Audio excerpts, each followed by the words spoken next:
Business is a value exchange. You charge money for the things other people value. But why do so many people get stuck in a cycle of undercharging? This week, my guest is Paul Klein. Paul focuses on helping contractors, creatives, consultants, and experts of all kinds charge what they're worth. He's not only going to share his business journey with us, but also a simple process which anyone can use to move from competitive hourly billing to a magical place where you can actually have a choice and have the ability to say no. Hi there and welcome back to Amplify, the Digital Marketing Entrepreneurs podcast. I'm Bob Gentle, and every Monday I'm joined by amazing people who share what makes their business work. If you're new to the show, then take a second right now to subscribe so you don't miss new episodes, and you can grab some older ones when you're done with this one. Don't forget to join our Facebook group. Just visit amplifyme.fm/insiders and you'll be taken right there. So welcome along and let's meet Paul. So this week I'm delighted to welcome Paul Klein to the podcast. Paul's a friend of the show. Lauren Davies, who's been on the show twice, was very insistent that I have Paul on the podcast. So I'm very, very excited to welcome him.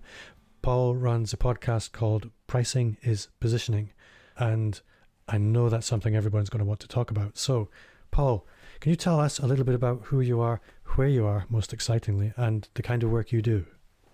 Yeah, well, thanks for having me, Bob. I'm honored to be here, and I'm coming from Monterey, California, so I'm excited to have a little conversation. But yeah, I'm from the United States in California here, and just doing the freelance solopreneur, building that 6 or 7 figure small that we're all after. And started early on. I mean, I'm about 10 years ago, I was had that dreaded day job. I was making $150,000 a year with full benefits, 3 kids, wife, and a mortgage. Everything's perfect in my hometown with a very small commute, and just was unhappy and just not fulfilled. And it didn't take long to figure out that I was a entrepreneur stuck in a bureaucracy.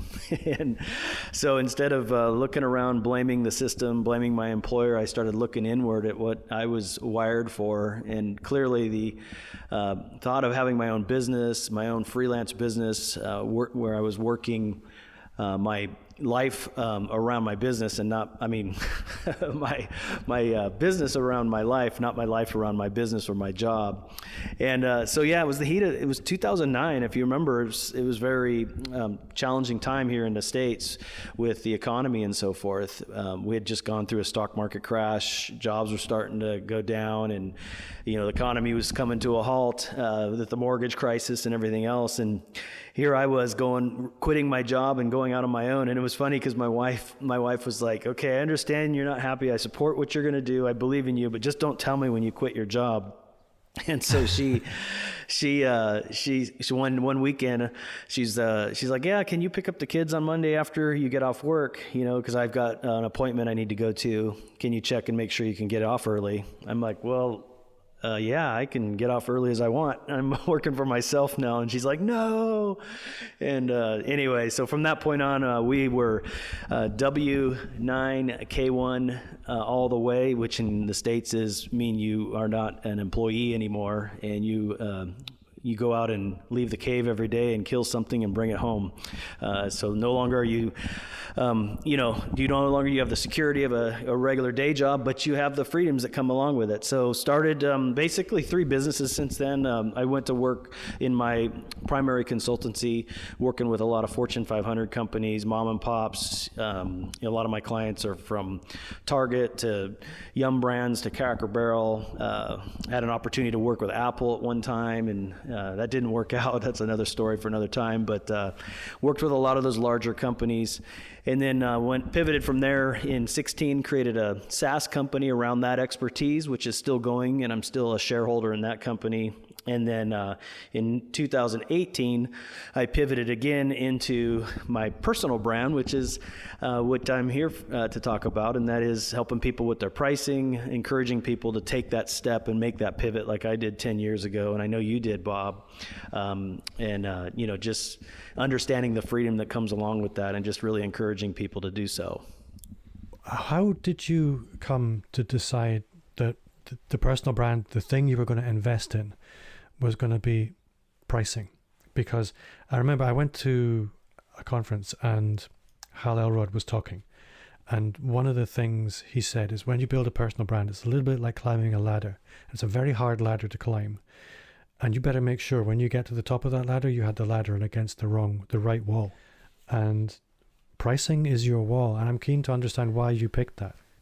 Yeah, one thing I really enjoy is I teach business. I consider myself a business consultant first, or someone who teaches people how to make the pivot and go into consulting. But I found through doing that so many people struggle with pricing, and it always seems to be an area that I was helping people. Even before I went embarked on my personal brand in May of 2018, I was always preaching to people, man, you're not charging enough. You need to charge more. It's like, well, how do I do that? Well, here, think about this and think about this strategy. And have you tried retainers? Oh, I never even heard of a retainer. How does that work? So I was always finding myself teaching people that anyway.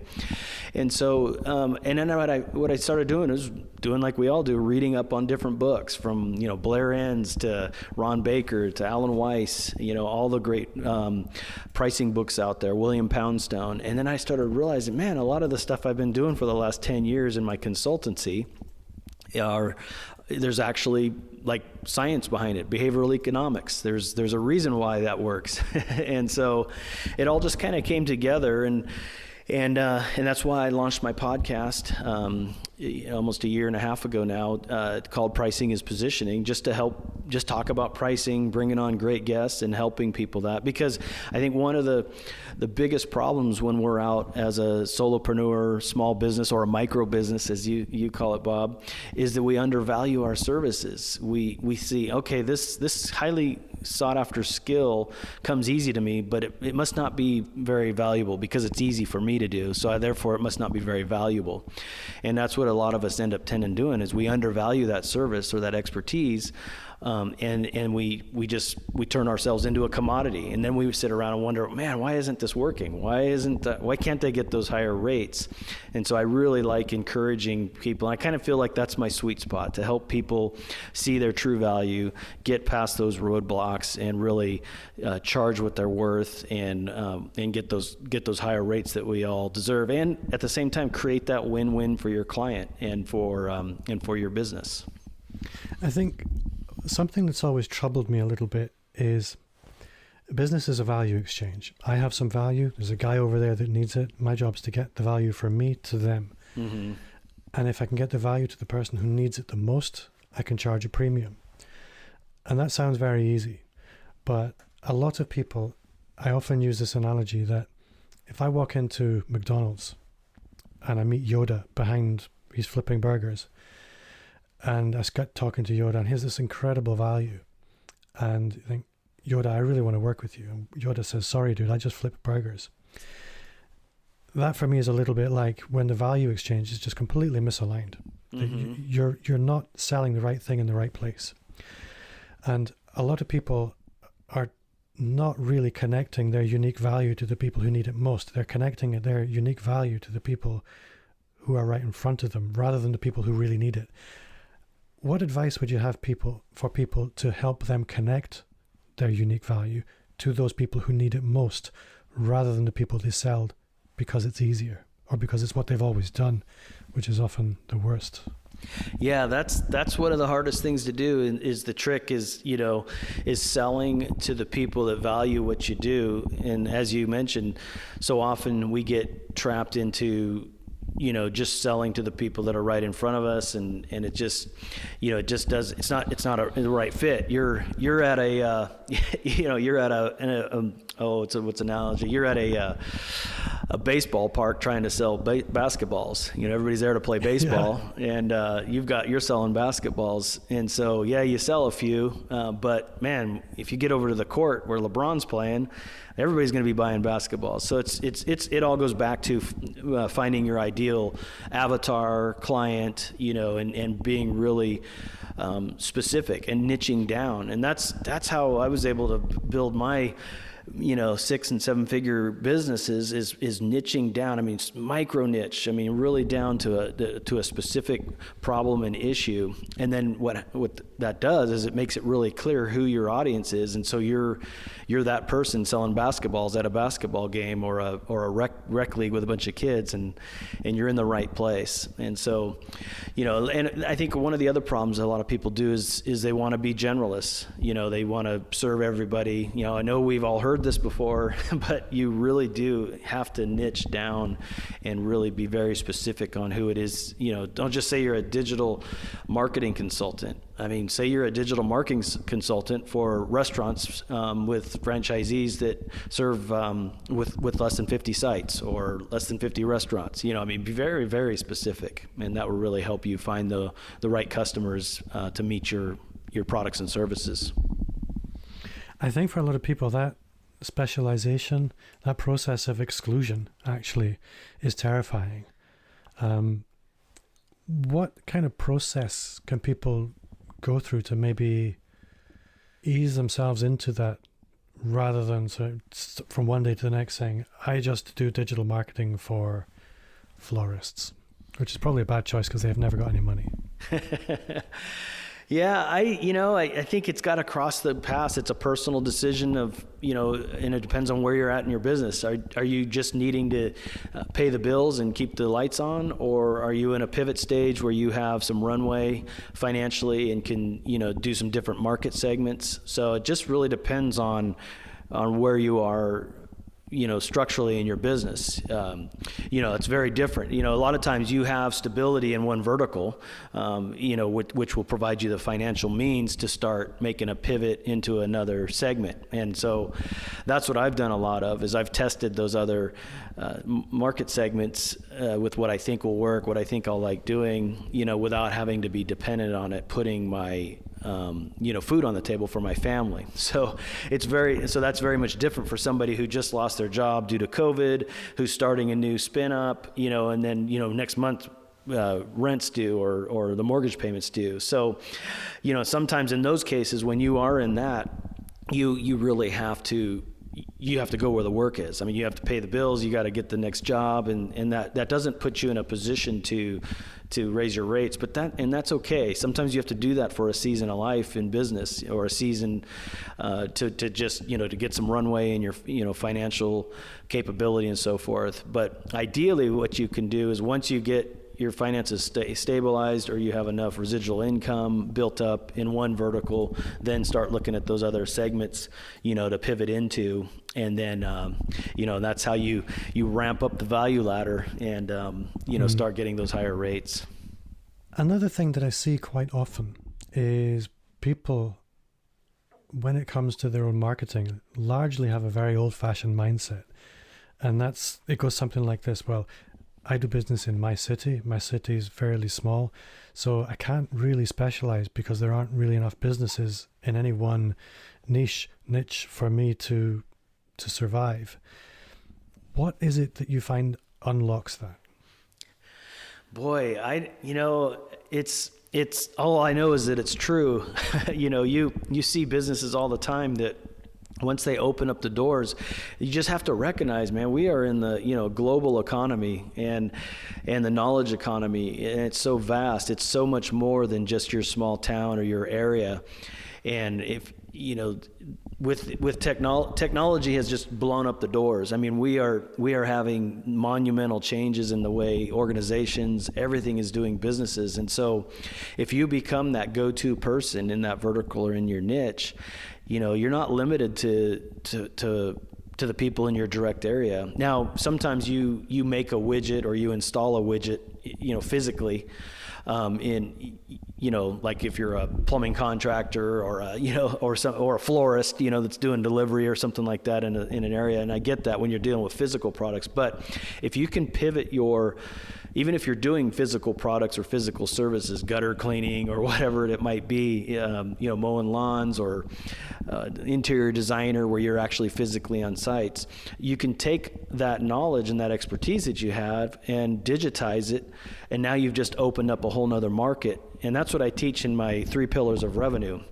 So my original consultancy that I did was very much, that's why I'm here in Laguna Seca. That's is my client right now this week. So I'm working with them, and I have to physically be here. But I have a whole nother side of my business that I've digitized that expertise, and now it opens up people all over the world, all over the United States, and it allows me to, and it can allow you, when you do this, to have another pillar of revenue. So you have your consulting revenue, which might be your products and services. Then you have a digital products and services revenue where you're getting paid more for your expertise. This could be coaching, masterminds, digital products, checklists, things like that are around your niche that people will buy. So even though you might be serving physically in one area, don't be afraid to digitize that expertise and offer it to everybody, because there might be somebody over in the States for you or in Scotland that wants to download that checklist because it'll help them with their particular problem at that moment.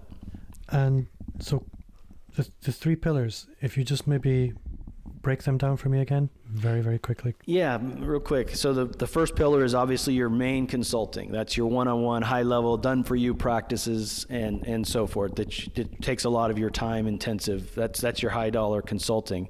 Then you want to have what I call an online resources and guides. That's your digital footprint, your web page, where you have lead magnets, online courses, productized services that people can buy from you that don't take your direct involvement.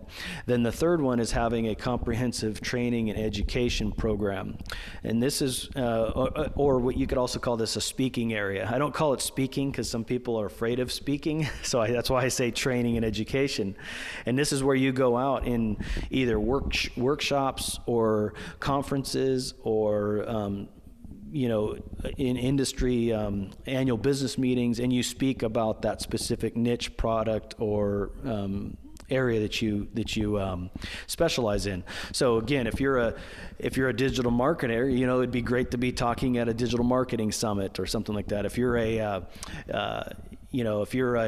consultant for leadership management, then you want to go to the leadership conferences and speak at those, because all those three pillars work together in creating a great revenue source for you. Because as you know, with consulting, Bob, it's feast or famine. You'll get really busy and then it'll die down. But if you have these other two pillars in place, they can really round out that revenue source for you. That makes sense. I really like those three pillars.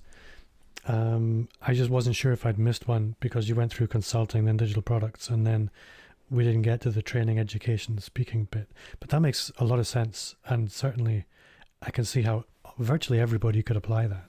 Yeah. And actually, a lot of people are just very busy, very low down the consulting value ladder, and they haven't really built out these other two at all. Yeah, and that's how you grow, and you get that stable income, and it also allows you to be able to create what I call a yes/no value ladder. So what happens is if you just stay in the consulting, what would I call that? The consulting pillar. You're just going to kind of stay there like you're saying. But when you have these other two in place, now what happens, because you have additional income coming in, when those other clients come in, now you can start to bid those products, those client engagements a little higher. When you're really, that's why I say never turn down work. What happens is you get your revenue balanced out. And then as you start getting very busy, never say no to a job. That's when you're so busy that you're turning work away, rather than turning away, price them to no. And that's what I say is price them to no. This allows you to step up over time. When you're really busy, you're really putting high bids and really increasing your rates. And then when it starts to get a little lean again, then you kind of flatten out, just like a stairway. Maybe you flatten out for a while, then it gets busy again. Instead of turning work away, we price them to no. We climb that ladder, and you slowly go up that value ladder using that yes/no pricing. But in order to do that, you got to have those other two revenue sources in complementing your consulting, and they all work together to create a very good marketing growth cycle for you and revenue source. There's a strange feeling in my eyes that feels like tears. Yeah. I really like that. You kind of answered my next question, which was, if you always do what you've always done, you'll always get what you always got. And how to do that climbing up the value ladder. And with that yes, no pricing, leveraging those other two pillars, that's really sweet. I really like that. Yeah. It's one of the simplest explanations I've ever heard. And I've made notes, and I'm so happy I made notes. Anybody listening, you need to go back and write that down. Where I would like to go next is people often pick really bad markets to operate in. And if you're in a bad market, and by that I mean, if people aren't accustomed to spending money in the niche you've chosen, you possibly are in the wrong niche. What are maybe some signs that you're in a market that's going to make it very difficult for you to price well? Well, I mean, if you are in a market that some people are called to serve single women that were either divorced or abused or whatever, and that's their calling, to serve the single women with 3 kids or whatever, single moms, raising kids that have dad passed away, whatever, bad situation, but they're by themselves. Well, that market is very tough for most single moms, because raising kids on your own as a sole person with various different challenges, not only having, it's hard enough with two parents. I don't know how I would have done it without my wife, and although she would probably argue I could have done it without me, but because sometimes I wasn't as helpful as I probably should have been. But what I'm trying to get at is, if your market is single women who don't have a lot of money, you have to look at different ways. If that's your calling, you have to look at different ways to serve them. Don't try to force a round, a square peg in a round hole, so to speak, because they don't have a lot of money. That vertical or that market segment doesn't have a lot of money to spend. So what you have to do is look at, okay, well, how can I serve them? They can't afford my one-on-one coaching. I'd love to charge them $10,000 for my one-on-one coaching, but most single moms, there are several, I'm sure, that are professional attorneys and executives. There probably is some segment for that, but I'd say the vast majority of single moms, at least where I live and in America, my guess is that they probably wouldn't be able to afford a $10,000 coaching package with you. But going to my 3 pillars of revenue, there probably is a productized service that would be on your what I call the digital products, a checklist on how to help moms eat right or prepare meals, whatever it is in that vertical. And it doesn't have to be single moms. You can apply the same analogy to any vertical, but look for other ways to serve that market segment, but in a way that doesn't take all your one-on-one time. Because the more products and services that you have that take your time, take you away from doing other things. So you don't want to be running around doing things that are high intense time sucks for you, that don't give you the return or the rates that you want. You got to turn those into productized services. So that's where you want to push that market segment to. And because Alan Weiss said it best, the true wealth is discretionary time. And so what you want to do is serve those segments with products and services that don't take all your one-on-one time, because they just don't have the means to pay for it. And then you've got to pivot to something else that can. Maybe you do target the single moms that are running a Fortune 500 company, or a company with $1 billion in revenue or something. So you gotta look for those different opportunities at that point. I really like that. I think something I want to ask next is, when we talk about the value ladder and the sales funnel, they're often quite interchangeable. I see a lot of people have got very poorly monetized sales funnels, and by that I mean you need an awful lot of action at the top of the funnel to see anything of value coming out the bottom. Using your 3 pillars there, you actually have the potential to monetize everybody that's in the sales funnel, which is really, really nice. But when we come to the consulting stream, that really is effectively trading time for money. And you mentioned the sort of yes-no pricing there. And I'm curious to know if you have any good stories of people who were doing things traditionally, using this yes-no, where they actually got to. Is this a fair question to ask you? Yeah. I think there's a couple things that I could talk on that, Bob. First thing is, to your point, you're totally correct in that you have to have the sales funnel is the sales funnel, but in order to climb up that value ladder and everything, you need to create, and this is one of the things I talk about creating, is a product ladder. And so how Apple has been, when Apple first came out, we all bought the little tiny iPod Nano. Well, then the next thing we bought was the regular iPod. Then we bought the iPhone when it came out, then the iPad, then the Mac Pro. So they have a product ladder. And so that's what we have to do as consultants, solopreneurs, freelancers, is create a value ladder. Even if you have, I encourage people to fill their product ladder out, even with products they're not even currently offering, just so they have an overall map of how their business is going to work. And what that does, it allows people to onboard with you wherever they are in the sales with a product or service that makes sense for them. So that can be a free lead magnet on your webpage, all the way up to your $10,000 or $15,000 coaching packages. And so having that product ladder is very valuable in that effort. And then second thing to your question, one of the people that comes to mind is a friend of ours, both Lauren Davis and Mike Kim, is Connie Pack. She was working with me, and she was a Facebook ads consultant in Southern California. And she was having that same thing. She was so busy. She had this one client that was just taking up a lot of her time, and just having I can't keep up. I have all these clients, and I go, you're in a great position to use yes, no pricing. And so she had a client that was really, underpaying her and was ready to let go. I said, well, don't let him go. I go, let me ask you a couple questions first. I go, first off, what type of revenue is your service providing them? And she said, well, my Facebook ads are generating about $500,000 a year in revenue for them. I go, well, that's awesome. That's great. I go, well, how much revenue were they generating without your Facebook ads before they met you, before they engaged with you? And she said about $50,000 a year. I go, okay, well, then your value is based on basically $450,000. So she was charging $1,500 a month for her Facebook ad service, not including ad spend, but just the management of it.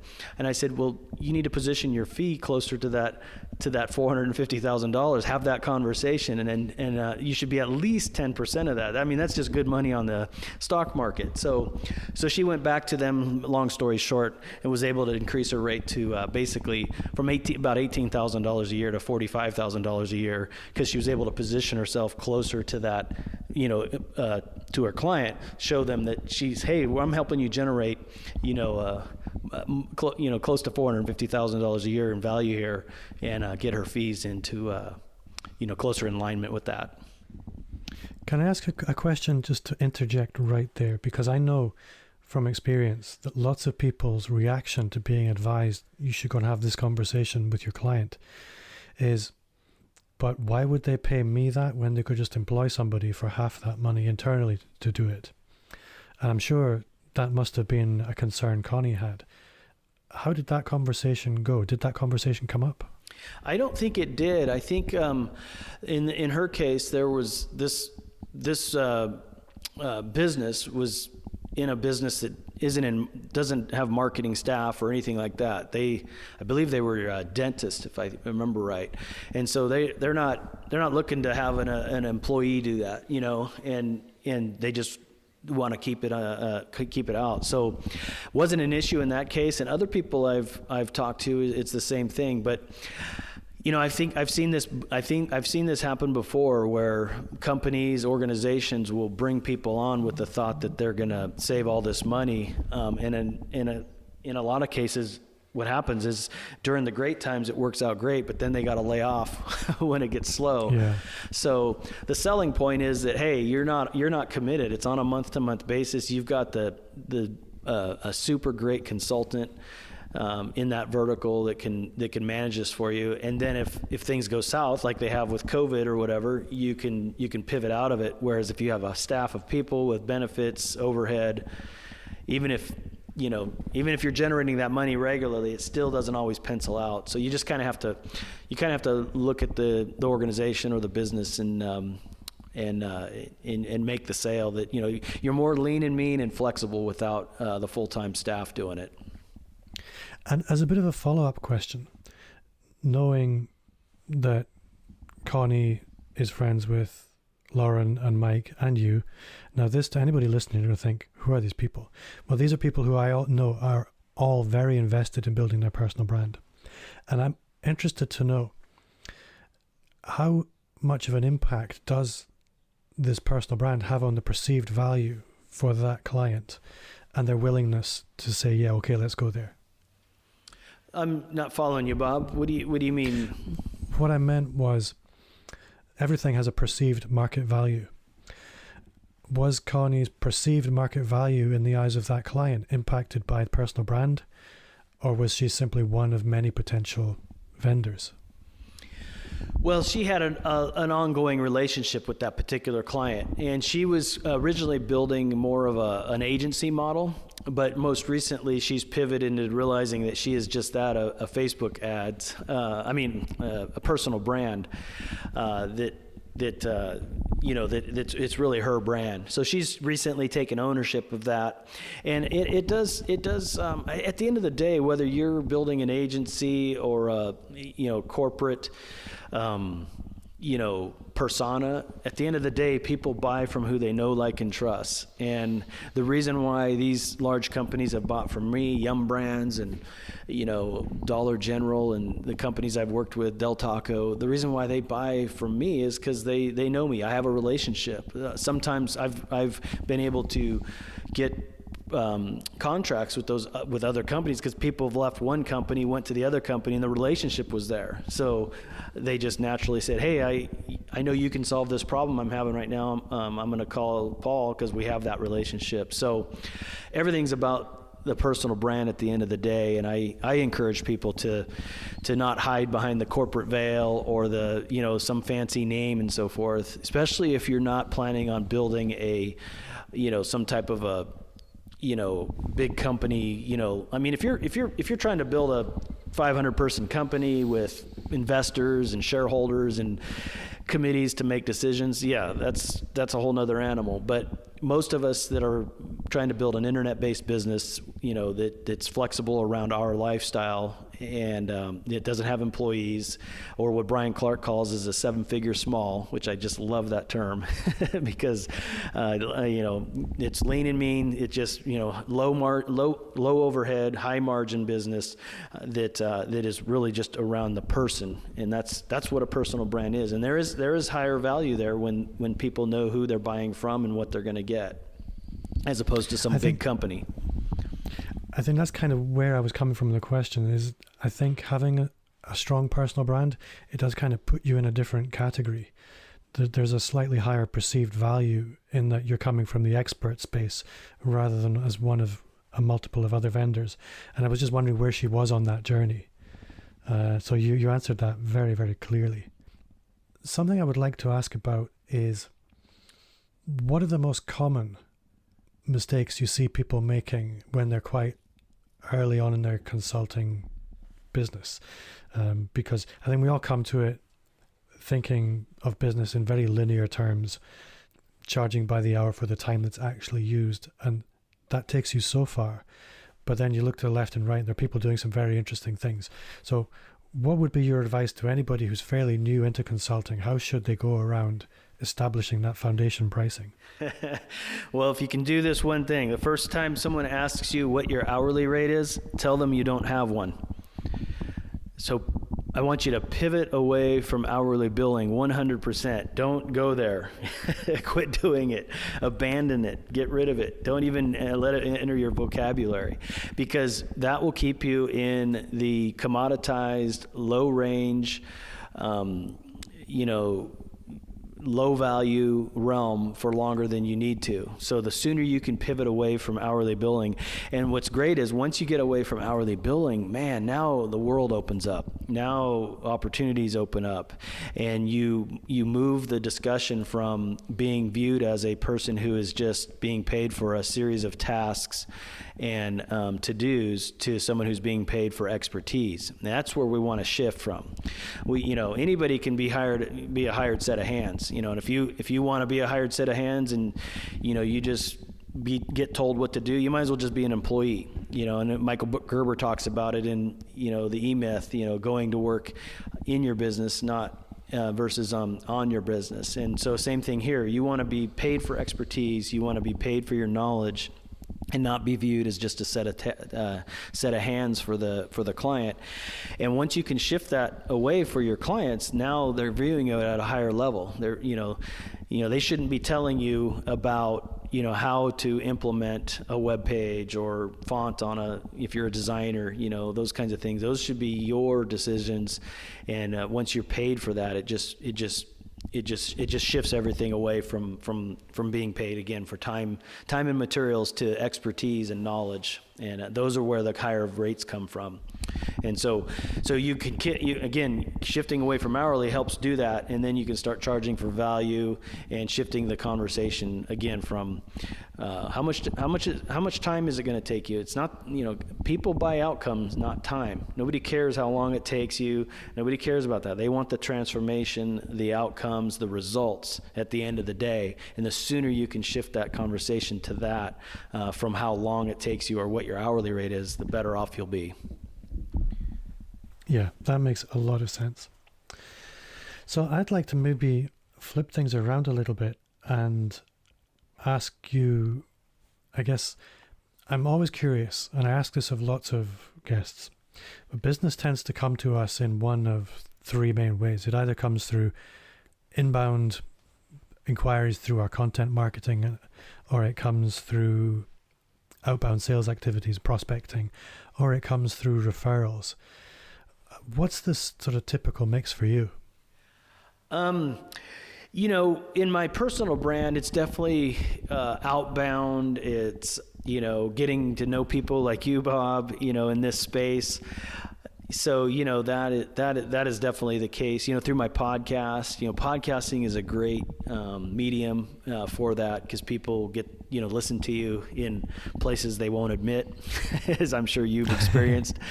And we've all done, we're mowing the lawn, doing the dishes, whatever, so in that space, it's definitely more outbound and so forth. In my consulting realm, that I've done, over the last 10 years, it's almost all word of mouth. I don't spend any money in that vertical on Facebook ads or anything, because I have the 3 pillars of revenue built into that model, which is what I'm starting to do with my personal brand as well.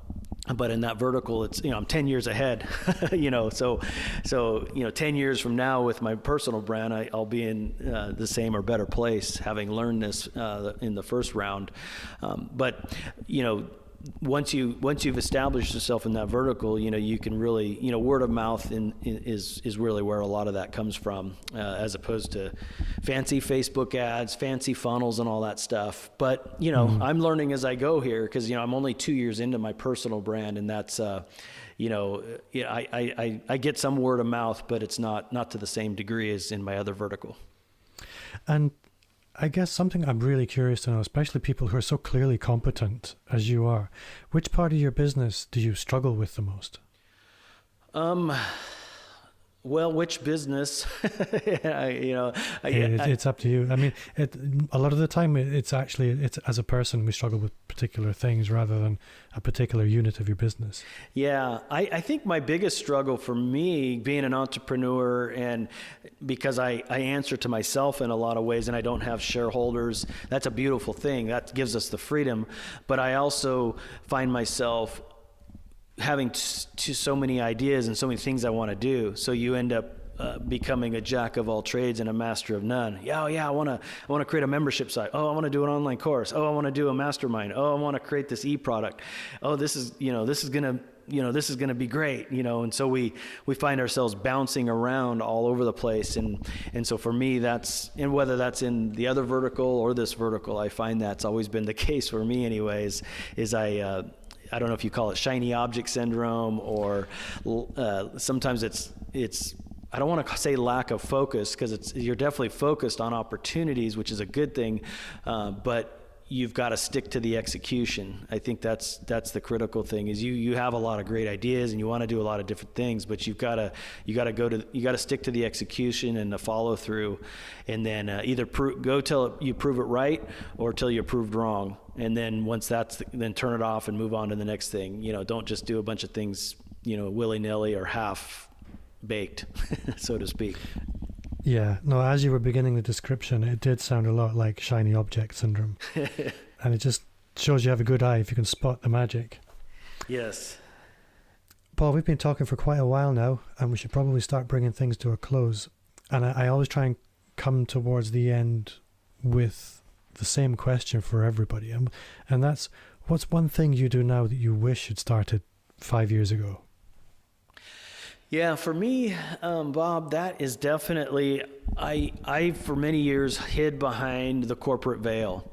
And so for me, and I think to encourage a lot of your listeners out there that may have a day job or be working for somebody else, or are working for somebody else and starting a side gig, and they do it under some fancy name or something other than their personal brand, I would just encourage them to reconsider and do it under their personal brand, because once you get over that, a lot of times we think, well, I don't want to put it on my LinkedIn because my professional acquaintances will know what I'm doing, or I don't want to put up my own personal brand webpage out there because everybody will see what I'm doing.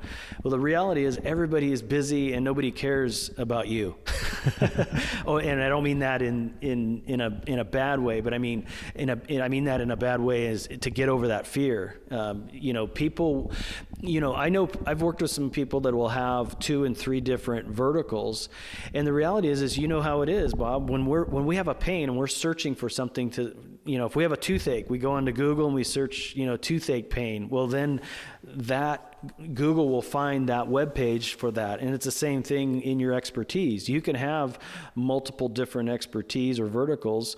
And when someone searches for that, if they're searching for a Facebook ads person, they're going to find Connie in Southern California, and it's going to solve that problem. If she had another business that was related to how moms, bake healthy desserts for their kids under 10, that's not going to come up on the search for the Facebook ads. They're not going to cross-contaminate each other. So my encouragement is don't get so caught up on being afraid to put out different verticals, different ideas, and don't hide behind names and products. Put it out under your personal brand and come up with a cohesive brand wrapped around that, and go for it, man. Don't be afraid. Just put yourself out there. People want to buy from you and your story, your expertise, your background, and put it out there and serve people well, and be honest and do a good job, and it'll come back to you, and you'll be pleasantly surprised, as I have been. And as I have been. And tell us about your podcast really quickly. Yeah, it's called a podcast. I mean, it's called podcast. It's called Pricing is Positioning. It's on iTunes, Spotify, and all those great things. And I've got great guests from Ron Baker to Blair Enns. I got Chris Doe coming on pretty soon. So I got some great guests.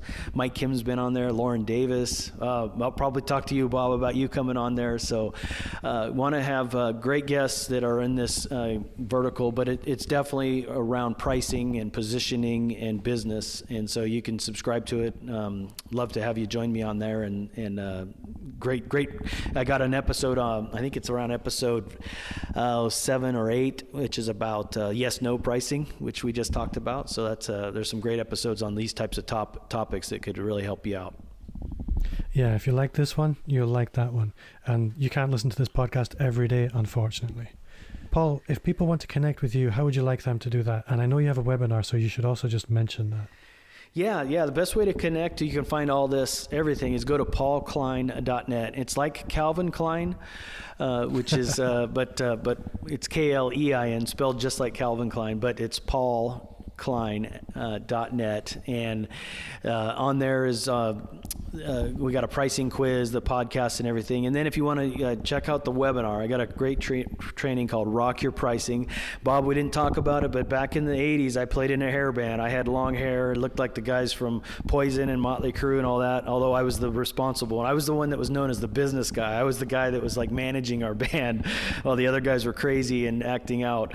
But anyway, it's called Rock Your Pricing. 3 pricing strategies you can implement today to increase your rates and the fees you charge. You can go through it in about an hour. It's a great training. It's free, and that's at paulklein.net/webinar. So it's a free webinar training that you can get on at any time, and love to see you there and help you out and talk about a lot of the things we just talked about today: options, anchoring, not billing by the hour. All those things are covered in that webinar. Everyone loves money. Paul Klein, you've been a fantastic guest. Thank you for coming. And yeah, I really look forward to meeting you someday and hopefully speak to you again soon. Yeah, definitely. And I want to thank Lauren Davis. She's got a great podcast called, it's the Business Event Playbook. Business Event Playbook. I always botch that, but it's a great podcast. So thank you, Lauren, for introducing me to Bob. And Bob, thank you for inviting me to serve your audience. And I hope I provided some value to them and you as well. So much. Thank you very much. Thank you.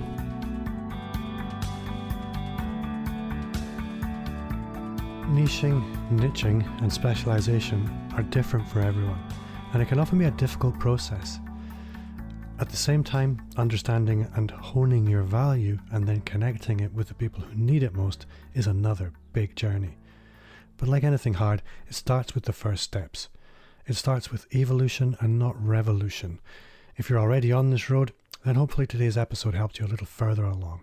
And if this is all new to you, then my advice is just to take a step. Any step. Before I go, just a quick reminder again to subscribe, and if you haven't already, join our Facebook group. You can find a link in the show notes or visit amplifyme.fm/insiders. I would love for you to connect with me on social media. You can follow me everywhere you hang out at Bob Gentle, and if you do, message me, let me know, and I'll follow you back. If you enjoyed the show, then I would love for you to review it on iTunes. It would mean a lot to me, and it's one of the best ways to tell iTunes this podcast matters and to share it with more people. My name's Bob Gentle. Thanks again to Paul for giving us his time this week, and to you for listening. And see you next week.